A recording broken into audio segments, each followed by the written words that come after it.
हाँ। ये बैंक का क्लास 2 है, सेकंड क्लास है। बैंक का पहला क्लास यूट्यूब पे अपलोडेड है।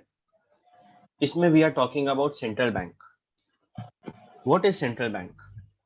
सेंट्रल बैंक सारे बैंक का पापा माना जाता है। मतलब कि हम लोग को पैसा का जरूरत है, हम लोग बैंक के पास जाते हैं। बैंक किसके पास जाएगा? सेंट्रल बैंक के पास। बैंक कुछ गलत कर रहा है, सही कर रहा है, बैंक को कौन सा रूल्स और रेगुलेशंस को फॉलो करना है, कौन बताएगा? Central bank. तो इंडिया में apex of the banking system का पापा, बैंकिंग सिस्टम का हेड कौन है? Central bank. ये कंट्रोल करता है बाकी सारे बैंक को, SBI, ICICI, HDFC, IDBI, any other bank. ये उनको देखता है कि वो क्या कर रहे हैं, उनको क्या करना है, वो जो कर रहे हैं वो सही से कर रहे हैं कि नहीं। ठीक है। वो कंट्रोल करता है यानी कि क्या करना है, रेगुलेट करता है कैसे करना, और सुपरवाइज करता है यानी कि जो कर रहे हैं बाकी सारे बैंक्स वो सही है कि नहीं। इंडिया में सेंट्रल बैंक का जो कॉन्सेप्ट था पहली बार 1935 में आया। उस टाइम वो प्राइवेट था। 1949 यानी कि आजादी के ठीक 2 साल बाद इसको आरबीआई का नाम दे दिया गया और पब्लिक यानी कि नेशनलाइज्ड कर दिया गया। मतलब अब ये सरकार के अंडर में। ठीक है। तो आरबीआई कब बना? 1949 में। उससे पहले वो सेंट्रल बैंक था 1935 में, जो कि बना था। जब वो सेंट्रल बैंक था 1935 यानी कि ब्रिटिश के राज में, तब वो प्राइवेटली ब्रिटिश लोग देखते थे। 1949 में जब आरबीआई बन गया तो ये नेशनलाइज्ड हो गया यानी कि गवर्नमेंट के अंडर में आ गया। सेंट्रल बैंक का ऑब्जेक्टिव क्या है? करेंसी यानी कि रुपीस का वैल्यू को मेंटेन करना इंडिया के अंदर और इंडिया के बाहर। इंडिया के बाहर हम लोग देखते हैं $1 70 रुपया, $1 77 रुपया। वो वैल्यू जो गिरता है, जो बढ़ता है, तो जब भी मानो रुपीस का वैल्यू गिरता है हम लोग बोलते हैं कि सरकार का गलती है, क्योंकि it is the job of RBI to maintain, to preserve the external value of currency. और इंडिया में भी हो सकता है रुपीस का वैल्यू गिरे बढ़े। अगर मानो इन्फ्लेशन आ जाएगा, इन्फ्लेशन मतलब हर चीज का दाम बढ़ गया है, तब क्या 10 रुपए का कोई वैल्यू होगा? आज से पहले 2 रुपया का बहुत वैल्यू हुआ करता था, बहुत कुछ आता था 2 रुपया में। आज कुछ नहीं आता है। हमारे पेरेंट्स के जमाने में 1 आना, 2 आना, 8 आना, 50 पैसा, ये सब होता था। अब उसका कोई वैल्यू नहीं है, क्योंकि वो सबका वैल्यू खत्म हो चुका है। तो आरबीआई का काम है कि उसके करेंसी का वैल्यू रहे। आरबीआई का काम है हर चीज का price level, price stability maintain हो, इन्फ्लेशन ना आए। फाइनेंशियल इंस्टीट्यूशंस को प्रमोट करना और इकोनॉमिक डेवलपमेंट देखना। इकोनॉमिक डेवलपमेंट मतलब देश का फाइनेंशियल डेवलपमेंट। फाइनेंशियल इंस्टीट्यूशन को क्या होता है हम लोग थोड़ी देर बाद देखेंगे। एक बार हम लोग सेंट्रल बैंक का जो फंक्शन है उसको डिटेल में देख लें। सेंट्रल बैंक यानी कि आरबीआई करेंसी नोट इशू करता है। आरबीआई करेंसी नोट इशू करता है और ये पावर सिर्फ आरबीआई के हाथ में। अगेन हम इसको लास्ट टाइम भी पढ़ाए थे। कौन सा करेंसी ऐसा है जो आरबीआई इशू नहीं कर सकता? सेंट्रल गवर्नमेंट करता है खुद से, फाइनेंस मिनिस्ट्री उसका। कॉइन। एक कॉइन्स का और ₹1 का नोट। Very good. 1 रुपया का नोट और जितना भी सिक्का है वो सब। तो वो सब को छोड़ के बाकी मोनोपोली किसके हाथ में करेंसी इशू करने का? आरबीआई के हाथ में। गवर्नमेंट को पैसा का जरूरत है, गवर्नमेंट को फंड का जरूरत है, गवर्नमेंट को पेमेंट करना है किसी को, गवर्नमेंट को उधार देता है, ये बैंक लोन देता है। मानो पब्लिक से उधार गवर्नमेंट लेके रखा है तो उसको मेंटेन करना। फॉरेन एक्सचेंज, सरकार कैसे डॉलर से डील करेगा, दिरहम से डील करेगा, यूरो से डील करेगा, पाउंड से डील करेगा, गवर्नमेंट के बिहाफ में सारा ये काम करता है। देखा जाए तो ये एजेंट ऑफ गवर्नमेंट है international financial institution like IMF and world bank से डील करते टाइम। देखो, international monetary fund, world bank, ये लोग कौन है? ये लोग बहुत बहुत बहुत बड़ा बैंक है। मतलब आरबीआई के भी ऊपर है। आरबीआई तो देश का है ना, वर्ल्ड बैंक पूरे दुनिया के लिए। आज श्रीलंका में ऐसा हालत है, पाकिस्तान भी बैंकरप्सी के वर्ष पे है। तो ये लोग जाता है बैंक, वर्ल्ड बैंक और आईएमएफ के पास कि भैया हम लोग का मदद करो, और वो लोग इनको लोन देते हैं और ये लोग फिर लोन चुकाता है जैसे तैसे करके। तो अल्टीमेटली हम लोग का सरकार एट प्रेजेंट जो बीजेपी लेड सरकार है सेंट्रल गवर्नमेंट का, अगर उसको वर्ल्ड बैंक या आईएमएफ से लोन लेना है तो वो आरबीआई से किसी रिप्रेजेंटेटिव को भेजेगा। क्योंकि गवर्नमेंट का एजेंट कौन है? गवर्नमेंट का एजेंट आरबीआई। गवर्नमेंट को कैसे क्या करना चाहिए, डिमोनेटाइजेशन होना चाहिए कि नहीं होना चाहिए, जीएसटी का क्या सिचुएशन है, ये सब फाइनेंशियल मैटर में गवर्नमेंट आरबीआई को भी इन्वॉल्व करता है, मीटिंग में आरबीआई के ऑफिशियल्स भी होते हैं। तो गवर्नमेंट और आरबीआई का बहुत बड़ा रिश्ता है। क्या क्या भैया, गवर्नमेंट को पैसा चाहिए, गवर्नमेंट को किसी को पैसा देना है, गवर्नमेंट को फॉरेन एक्सचेंज मेंटेन करना है, गवर्नमेंट को आईएमएफ वर्ल्ड बैंक से लोन लेना है या उस बारे में कुछ काम है, कोई भी फाइनेंशियल मैटर हो, कोई भी पब्लिक डेट हो, गवर्नमेंट से आरबीआई डील करता है एज बैंकर।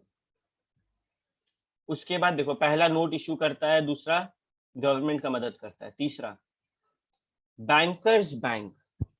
आज एसबीआई को पैसा का जरूरत है, तो एसबीआई क्या करेगा, एसबीआई चाहे, मानो एसबीआई पहले अपना दोस्त से मांगेगा, एचडीएफसी से मांगा, एचडीएफसी बोला नहीं देंगे, आईसीआईसीआई से मांगा, मना कर दिया, सब उसको मना कर रहा है। लास्ट रिजॉर्ट, लास्ट उपाय बचता है आरबीआई। वो आरबीआई के पास जाएगा और आरबीआई उसको पैसा देगा। ठीक है, जब भी पैसा का जरूरत होता है बैंक को, आखिर में वो कब जाता है, लास्ट रिजॉर्ट, बैंकर का लास्ट रिजॉर्ट कौन सा होता है, आरबीआई। ओके, सेकंड, हम लोग सीआरआर, अगेन फर्स्ट वीडियो में ये बात हम फिर से रिपीट कर रहे हैं। अगर तुम बैंक में 1000 रुपया डिपॉजिट करता है, तो बैंक को उस 1000 रुपया में से कुछ परसेंटेज, मानो 20%, 200 रुपया सरकार को देना होता है। सॉरी, सरकार को नहीं, बेसिकली आरबीआई के पास रखना होता है सीआरआर के नाम पर। क्यों, फर्स्ट वीडियो में बताया गया। तो बैंकर, जितने भी बैंक्स होते हैं, चाहे एसबीआई, एचडीएफसी, आईसीआईसीआई, आईडीबीआई, जना बैंक, सबके सब बैंक के पास सीआरआर मेंटेन कर रहे हैं, सबके सब आरबीआई के पास सीआरआर मेंटेन करते हैं। थर्ड, ये क्लियरिंग हाउस की तरह एक्ट करता है। ठीक है, मतलब कि अगर एक बैंक दूसरे बैंक से डील कर रहा है और कोई लोचा हुआ, तो आरबीआई बीच में इंटरफेयर करेगा और उसका सोल्यूशन निकालेगा। और क्या भैया, लेंडर ऑफ लास्ट रिजॉर्ट, जब कहीं पैसा ना मिले तो हम लोग आरबीआई के पास जाएंगे, देखो हम लोग ऑलरेडी पढ़ चुके हैं। ठीक है, आगे कंट्रोलर ऑफ क्रेडिट। अच्छा, लेंडर ऑफ लास्ट रिसोर्ट में एक और बात बताना चाहेंगे, ये ना डिस्काउंट भी करता है। मतलब कि मानो तुम्हारे पास बिल्स ऑफ एक्सचेंज है और तुमको पैसा का जरूरत है, तो ये जैसे तुम जाके बैंक के पास बिल्स ऑफ एक्सचेंज को डिस्काउंट करके पहले पैसा लेता है, बैंक भी जाके आरबीआई के पास पहले पैसा ले सकता है। Next, controller of credit, market में कितना उधार निकलना चाहिए, नहीं निकलना चाहिए, ये सब आरबीआई के हाथ में। कैसे, फर्स्ट वीडियो में हम फिर से रिपीट कर देते हैं एकदम शॉर्ट में। मार्केट में हर चीज का दाम बढ़ रहा है। हर चीज का दाम क्यों बढ़ रहा है, क्योंकि भैया डिमांड बढ़ रहा है।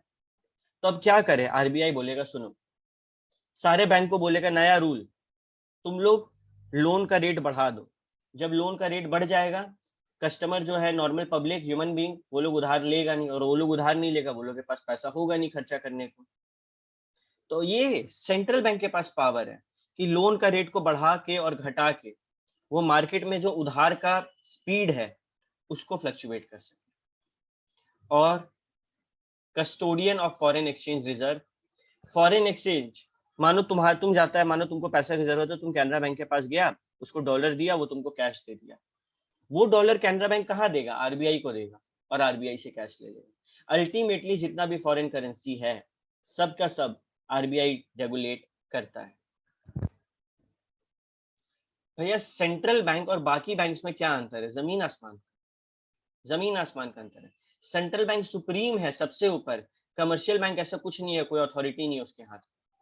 सेंट्रल बैंक प्रॉफिट कमाने के लिए नहीं बैठा है, कमर्शियल बैंक प्रॉफिट कमाने के लिए बैठा है। Central bank ultimate source of money है, अल्टीमेटली इकोनॉमी में कितना पैसा आएगा जाएगा उसके हाथ में। कमर्शियल बैंक के पास ऐसा कोई पावर नहीं। सेंट्रल बैंक गवर्नमेंट को पैसा चाहिए, वो इसके पास जाएगा। कमर्शियल बैंक के पास तो हम लोग जैसे लोग और इंडस्ट्रीज जाती है। आखिर में हम लोग को पैसा चाहिए, हम लोग सेंट्रल बैंक के पास जाते हैं, मतलब हम लोग मतलब बैंक्स। कमर्शियल बैंक का ऐसा कुछ नहीं है, वो लोग एक दूसरे से पैसा लेना देना करते रहते। क्या पब्लिक से सेंट्रल बैंक पैसा लेता है और उसको उधार देता है, नहीं, कमर्शियल बैंक ये काम करता है पब्लिक के साथ। क्या सेंट्रल बैंक को कोई प्राइवेट इंडिविजुअल मैनेज करता है, नहीं, स्टेट यानी कि सेंट्रल गवर्नमेंट मैनेज करता है most probably. But commercial bank को प्राइवेट कंपनीज ओन कर सकती है। क्या सेंट्रल बैंक इशू नोट्स करता है, हाँ। क्या कमर्शियल बैंक के पास पावर है? नहीं, ये क्रेडिट क्रिएशन करता है। क्या होता है क्रेडिट क्रिएशन? फर्स्ट वीडियो में अच्छे से explain.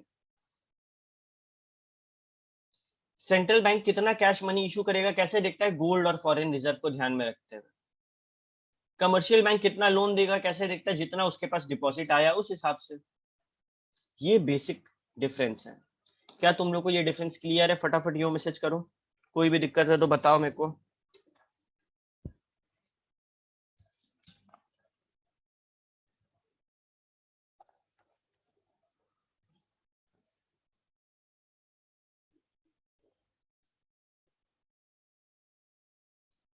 Okay, good. Let us proceed further then. We are talking about financial institutions. Financial institution वो इंस्टीट्यूशन होते हैं जो बैंक नहीं है, लेकिन वो लोग उधार दे सकते हैं। ठीक है, हम लोग कुछ फाइनेंशियल इंस्टीट्यूशंस के बारे में जानने वाले हैं। देखो, इससे पहले जो भी पढ़ा है ना, तुम लोग याद कर सकता है, मतलब इजी है, बहुत आसान है। कॉन्सेप्ट को क्लियर किया, एक दो बार रिपीट किया, दिमाग में बैठा रहे।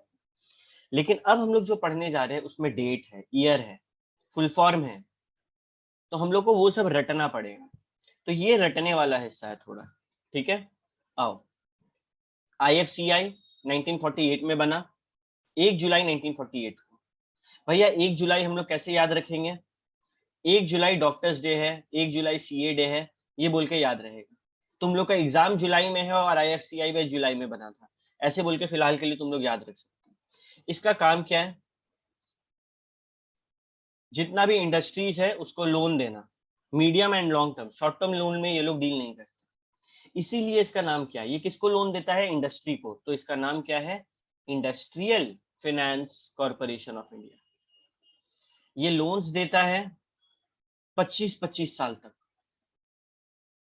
ये बाकी इंडस्ट्रीज के शेयर और डिवेंचर्स में पैसा भी लगाता है, ये फॉरेन करेंसी में भी लोन देता है, और ये EMI पे भी। हम लोग मानो फॉरेन से एक मशीन मंगाए जो कि 70 करोड़ का था, मेरे पास पैसा नहीं था, और फॉरेन में जो कंपनी वो EMI पे दे नहीं रहा था, ये बोलेगा ले हम दे रहे पैसा, तुम हमको EMI पे पेमेंट करते रहे। ये काम भी IFCI करता है। तो industrial finance corporation of India industry को मदद करता है। ये कंपनी 1948 में बना था, 1 जुलाई को। ठीक है, नेक्स्ट 1953 में बना SFC, स्टेट फाइनेंशियल कॉर्पोरेशन। फिलहाल इंडिया में 18 SFC है। 1953 में पंजाब में पहली बार एक SFC आया था। इसका काम क्या है? Small scale industry. ऊपर में IFCI अक्सर बड़े इंडस्ट्रीज पे फोकस करता है, ये बोला सुनो, छोटे मोटे इंडस्ट्रीज जो है, कारखाना वगैरह, छोटे मोटे फैक्ट्रीज, उनको भी पैसा की जरूरत है, SFC को लाओ। SFC सिर्फ इस मोटिव से आया। ICICI, भैया जो बैंक का हम लोग नाम सुनते हैं ये वही है। यस, आज वो बैंक है, बट इससे पहले 1955 में जब वो बना था तो वो इंडस्ट्रीज के लिए बना था, कि प्राइवेट सेक्टर में जो इंडस्ट्रीज है, जो कि आज रिलायंस टाटा है, उनको पैसे की जरूरत होता था, वो ICICI के पास जाते थे। इसका फुल फॉर्म क्या है? अगेन, ये बड़े इंडस्ट्रीज को मदद करता है, ये इन्वेस्टमेंट करता है बड़े बड़े इंडस्ट्री में जो प्राइवेट सेक्टर के। आज ये एक प्राइवेट बैंक है, इसका नाम था industrial credit and investment corporation of India. Again full form भी जरूरी है, इंडस्ट्री को मदद करता था इन्वेस्टमेंट करने में, इसीलिए इसका नाम है industrial credit and investment corporation of India, ICICI। Next SIDC, state industrial development corporation. Again, जब भी वर्ड आता है स्टेट, तो हम लोग को ये चीज ध्यान में रखना है कि इसका मेन फोकस होता था नॉर्मल, मीडियम और स्मॉल एंटरप्राइजेस, जो छोटे मोटे इंडस्ट्रीज थे। 1960 में यह आया, और ये एक तूफान की तरह आया कि भाई जितना हो सके उतना कारखाना खुलवाओ, क्योंकि कारखाना खुलेगा तो लेबर का जरूरत पड़ेगा, कैपिटल का जरूरत पड़ेगा, MBS को काम मिलेगा, एंटरप्रेन्योरशिप होगा, तो इसलिए लोगों को एम्प्लॉयमेंट भी जनरेट हो रहा है और देश का भला भी हो रहा है। इसके लिए स्टेट इंडस्ट्रियल डेवलपमेंट कॉर्पोरेशन खुला था, ताकि देश का डेवलपमेंट हो। और UTI, the most important, 1964 unit trust of India में खुला। यूनिट ट्रस्ट ऑफ इंडिया 1964 1 फरवरी को खुला था। इसका काम क्या था कि भैया जिनके पास भी फालतू पैसा पड़ा हुआ है उनसे पैसा उठाओ, इनकरेज करता था कि वो तुम लोग पैसा यहाँ जमा करो और उस पैसा को इन्वेस्टमेंट के तौर पे लोगों को, मतलब जिनको पैसा का जरूरत है, बड़े बड़े इंडस्ट्रीज को, उनको देता था। स्मॉल इन्वेस्टर से पैसा लेता था, इस पैसा को इन्वेस्ट करता था और बड़ा बड़ा इकोनॉमी क्रिएट करता था स्मॉल लोगों से पैसा लेके। मतलब हम बैंक में जमा कर रहे हैं आज, और आज वो बैंक, हो सकता है वो पैसा अंबानी को मिले, अंबानी जी को मिले, बट ये चीज 1964 में पहली बार यूटीआई के कॉन्सेप्ट में आया था, unit trust of India. IDBI, industrial development bank of India, ये भी 1964 सेम ईयर जिस ईयर यूटीआई आया था, सेम एज यूटीआई में आया था। आज हम लोग सब देखते हैं आईडीबीआई में तुम लोग भी पैसा जाके जमा कर सकते हैं, बट 1976 तक आरबीआई के अंडर में था आईडीबीआई। आज भी आरबीआई के अंडर में, आरबीआई के अंडर में तो सब कोई है, बट ये डायरेक्टली आरबीआई के अंडर में था, मतलब समझ लो उसका छोटा भाई था, सब्सिडरी था, बट आज ये ऑटोनोमस है। जितने भी बाकी फाइनेंशियल इंस्टीट्यूशंस है ना, सब में कोऑपरेशन कराना, कोऑर्डिनेशन लगाना। तुमको पैसे की जरूरत है, आईडीबीआई को फोन करो, सबसे पहला बंदा उसको फोन करो, उसके पास कॉन्टैक्ट है, वो तुमको पैसा दिलवा देगा। मतलब तुम एसबीआई है, तुमको पैसा की जरूरत है, आईडीबीआई के पास जाओ। तुम रिलायंस है, तुमको पैसे की जरूरत है, आईडीबीआई के पास जाओ, डायरेक्ट फाइनेंस मिलता है। जितने छोटे मोटे इंडस्ट्रीज है उनको बचा के रखा है, तुरंत फंडिंग करवा देता है। मॉडर्न इंडस्ट्री यूनिट जो है प्राइवेट सेक्टर में बढ़ावा देने का काम आईडीबीआई को था, और एक्सपोर्ट इंपोर्ट, मतलब वही फॉरेन एक्सचेंज में भी ये बहुत ज्यादा मदद करता। ये था आईडीबीआई। स्पेशली एक्सपोर्ट इंपोर्ट के लिए एक बैंक बना था 1982 में, जिसको बोलते हैं एक्जिम बैंक। अगेन इजी है नाम याद रखना, एक्जिम, एक्सपोर्ट इंपोर्ट, 1982 में बना था। भैया क्या एग्जैक्टली डेट भी याद रख लें, इंस्टीट्यूट क्या पूछ दे कोई भरोसा नहीं। आई रिकमेंड याद रखो, बट अगर याद नहीं भी रहेगा तो मैक्सिमम 1 मार्क्स का क्वेश्चन आएगा ऐसा कुछ, तो एकदम खुद को तोड़ मत देना इसको याद करने में। अगर 1-2 का याद नहीं रहेगा, इट्स ओके, किस्मत बहुत खराब होगा तभी आएगा। ये एक नॉन बैंकिंग फाइनेंशियल इंटरमीडिएट, ये एक बैंक नहीं है, इसका काम है फॉरेन एक्सचेंज में डील करना। अगर तुमको बहुत ज्यादा पैसा का जरूरत है एक बार में, एक्सपोर्ट बल्क का, सॉरी बल्क इंपोर्ट का, बहुत ज्यादा डॉलर्स का जरूरत है, ये मदद करेगा। तुमको सप्लाई का जरूरत है, फॉरेन करेंसी में उधार चाहिए, तुमको एक्सपोर्ट करते टाइम मानो रीडिस्काउंटिंग चाहिए, तुमको फॉरेन करेंसी का जरूरत है और तुम वेट नहीं कर सकता वो लोग से डॉलर रिसीव करने का, कहाँ से हम कौन से कंट्री से सामान मंगाएं, एडवाइस लेना foreign currency related, Exim bank में ये सारा काम होता है। फॉरेन करेंसी से रिलेटेड स्पेशली कौन काम करता है, एक्सपोर्ट एंड इंपोर्ट बैंक। अगला नाबार्ड, इसका नाम तुम लोग पहले भी सुना होगा, 1982 सेम ईयर जिस दिन एक्सिम बना। नाबार्ड यानी कि national bank and agriculture, national bank agriculture and rural development. SIM जैसे नाम बोलता है, फार्मर्स, एग्रीकल्चर में मदद किया है, एग्रीकल्चर यूनिट को पैसा देना, उनको फाइनेंस कराना, उधार देना, चाहे वो कॉर्पोरेट हो, बड़ा एग्रीकल्चर हो, मानो जैसे रिलायंस फ्रेश, वो लोग का अपना पूरा एक एग्रीकल्चर डिपार्टमेंट है, उनको पैसा की जरूरत है। या फिर तुम कोई बैंक से पैसा लिया था रूरल एरिया में, तुमको बैंक वापस मांग रहा है, तुम नाबार्ड के पास जाओ, वो पैसा देगा, तुम बैंक को दे दो, नाबार्ड को तुम धीरे धीरे देते रहना। इनफैक्ट ये रिसर्च भी बढ़ाया एग्रीकल्चर और रूरल डेवलपमेंट में। जितना भी विलेज साइड है वहां पहले कैसे होता था खेती, भैया बैल से होता था, सांड से होता था, बट अब ट्रक से होता है, ट्रैक्टर से होता है। ये सब नाबार्ड बहुत बड़ा रोल प्ले किया ये सब डेवलपमेंट लाने में। एलआईसी तुम लोग नाम जानता है, जिंदगी के साथ भी जिंदगी के बाद भी, 1956 में आया। इसमें क्या था कि तुम लोग के पास पैसा है, तुम लोग एलआईसी को दो, कल को तुम लोग दुनिया छोड़ के जाएगा, तुम लोग को वो पैसा एलआईसी प्रीमियम के साथ वापस करेगा। तुम लोग जो पैसा एलआईसी को दे रहा है, life insurance corporation of India को दे रहा है, उस पैसा का एलआईसी क्या कर रहा है, भैया वो पैसा का एलआईसी इन्वेस्टमेंट कर रहा है गवर्नमेंट का शेयर्स में, स्मॉल प्राइवेट सेक्टर में। अरे भाई जो छोटा मोटा कंपनी आता है आज के टाइम पे स्टॉक मार्केट में, उसको भी तो पैसा की जरूरत है, एलआईसी उसका शेयर खरीद लेता है। ठीक है। जीआईसी तुम लोग बाइक इंश्योरेंस कराता है, वो जनरल इंश्योरेंस में आता है, लाइफ इंश्योरेंस, जिंदगी का इंश्योरेंस, बाकी सारा इंश्योरेंस जनरल इंश्योरेंस। ये इसका कॉन्सेप्ट कब आया, 1972, जब बड़े बड़े कंपनीज जो थे बन रहे थे, उस टाइम पे इसका कॉन्सेप्ट आया। ठीक है। जब तक जीआईसी नहीं था हम लोग नोटिस किए थे कि उतना बहुत ज्यादा इंडस्ट्रियलाइजेशन नहीं हुआ, बट जीआईसी बहुत ज्यादा इंडस्ट्रियलाइजेशन करने में मदद किया। बहुत 4 बड़े बड़े कंपनीज का जन्म हुआ।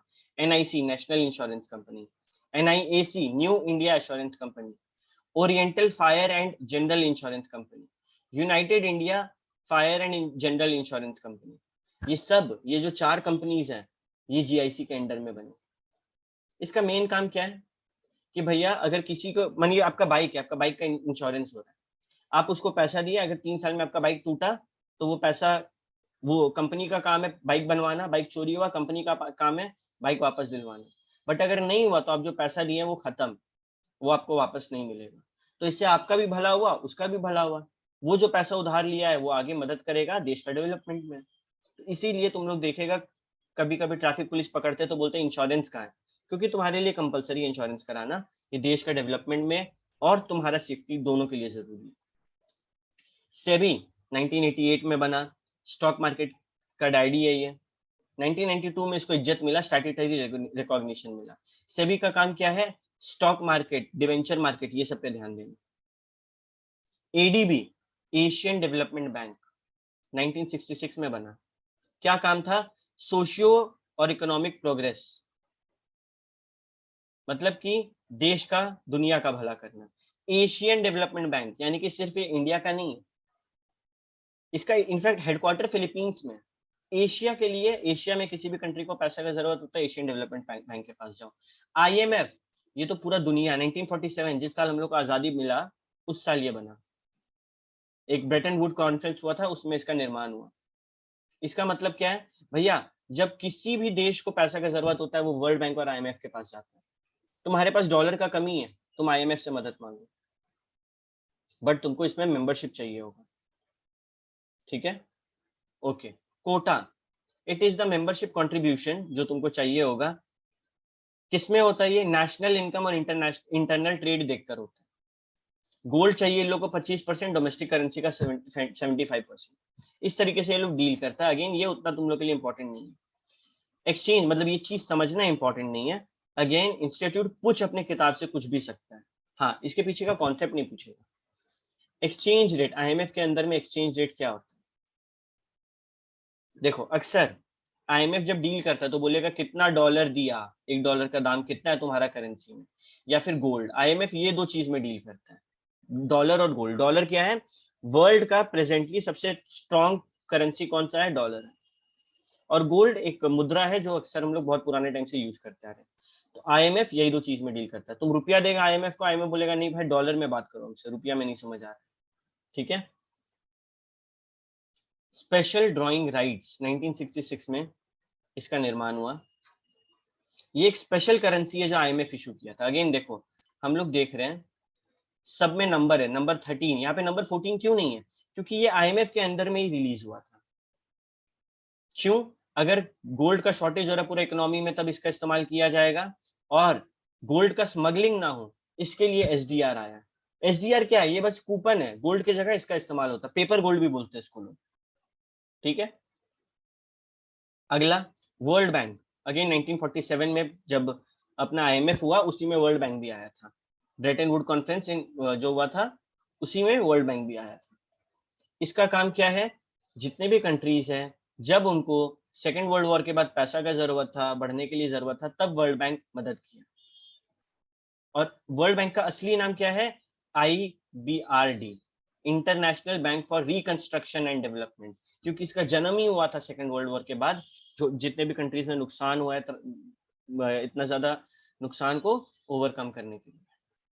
और लास्ट में इंटरनेशनल डेवलपमेंट एसोसिएशन 1960 में आया, वर्ल्ड बैंक से ही कटकर आया हुआ है। इसका मेन काम है जो भी छोटे मोटे लो डेवलप्ड कंट्रीज है जिसका पर कैपिटा इनकम $520, 1975 में जो $520 था उसका बात हो रहा है, आज के टाइम पे नहीं। आज के टाइम पे और बढ़ गया होगा ये लिमिट। जिसका पर कैपिटा इनकम इससे भी कम है उनको मदद करना ताकि वो लोग भी बाकी दुनिया के साथ आगे बढ़ सके। ये होते हैं फाइनेंशियल इंस्टीट्यूशन, जो कि बैंक नहीं है लेकिन फिर भी पैसा का लेन देन का काम करेंगे, पैसा में डील करेंगे। और इसी के साथ हम लोग का बैंकिंग का चैप्टर कंप्लीट होता है। ओके